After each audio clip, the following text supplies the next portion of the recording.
আসসালামু আলাইকুম। চায়নাতে পানি নিষ্কাশনের জন্য এরকম বড় বড় খাল করা থাকে প্রতিটা সিটিতেই। তো এখানে খালের মাঝখানে ওরা প্রচুর পরিমাণ বালি আর পাথর ফেলে রাখে যেন পানিগুলো অটোমেটিক ফিল্টার হয়ে যায় আর কি। ময়লাগুলো আস্তে আস্তে তলানিতে জমতে থাকে, পানিগুলো পরিষ্কার হইতে থাকে এবং এই খালগুলো পুরা শহর ঘুরে আর কি, যার ফলে একটা লম্বা লাইন এই পানিগুলো অতিক্রম করে।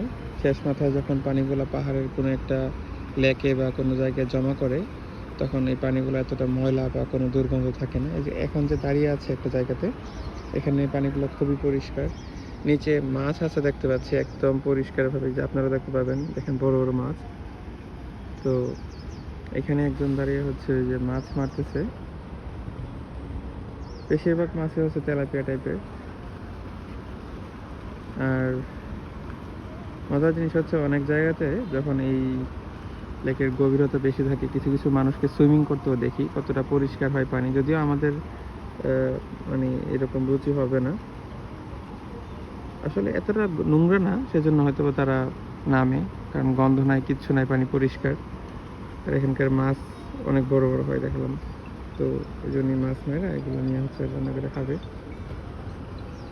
আমাদের দেশে তো বুড়িগঙ্গা আছে, ওটা আশেপাশে যাওয়া যায় না গন্ধে। তো এখানে আসলে এরকম না জিনিসটা। আর চারপাশে পরিবেশটা দেখেন, ফুল গাছ একদম ভরা।